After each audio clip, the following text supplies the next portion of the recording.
Halo semuanya, perkenalkan nama saya Cindy Duyunita dengan NIM A1A225001 dengan Prodi Pendidikan Sejarah kelas R001 akan menceritakan kisah singkat pertempuran Surabaya 10 November 1945.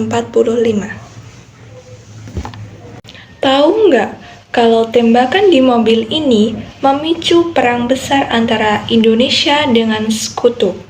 Peristiwa ini dikenal dengan Pertempuran Surabaya 10 November 1945 yang merupakan salah satu pertempuran terbesar dalam sejarah Revolusi Nasional Indonesia.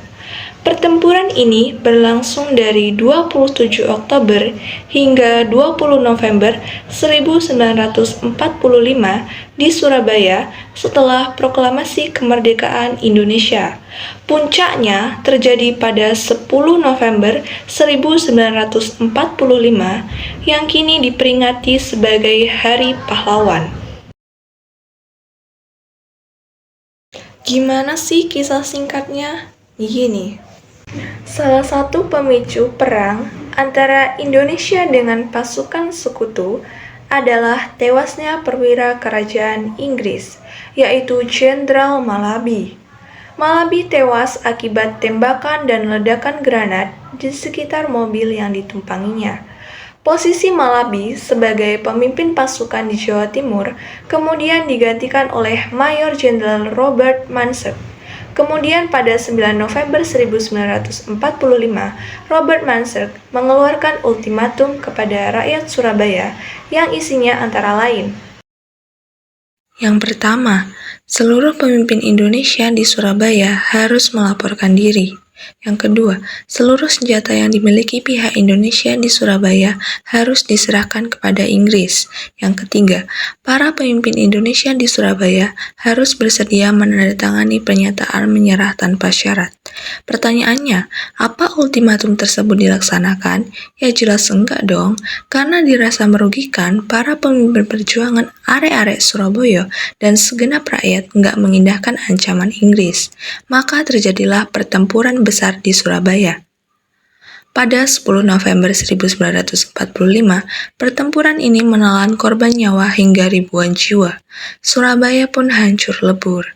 Dan yang menjadi ciri khas dari peristiwa ini adalah pekikan takbir dan kata-kata penyemangat yang diucapkan oleh Bung Tomo. Kita hancur lebur daripada tidak merdeka.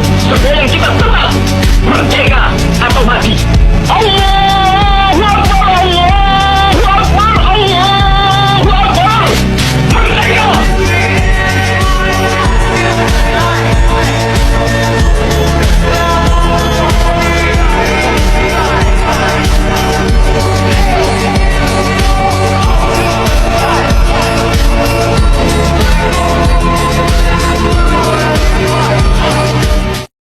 MC Rickloff dalam A History of Modern Indonesia mencatat, dampak dari peristiwa bersejarah ini menewaskan setidaknya 6.000-16.000 orang dari pihak Indonesia.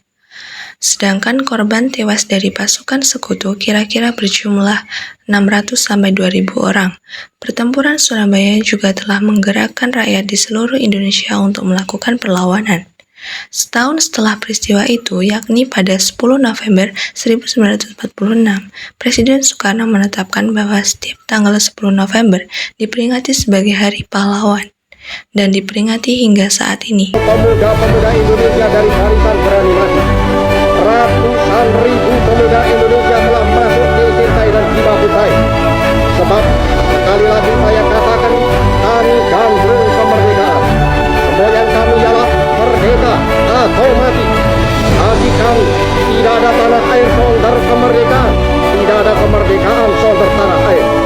Kalau tuan-tuan menyerang kami dengan pedang dan bom dan beringan meriam, maka kami akan melawan mati-matian, berkelahi mati-matian. Dan yakinlah, tuan-tuan tidak dapat mematahkan kami. Kami pasti dibantu Tuhan, kami pasti akan merdeka. Baiklah, sekian kisah singkat pertempuran Surabaya 10 November 1945 dari saya. Saya ucapkan terima kasih dan sampai jumpa lagi.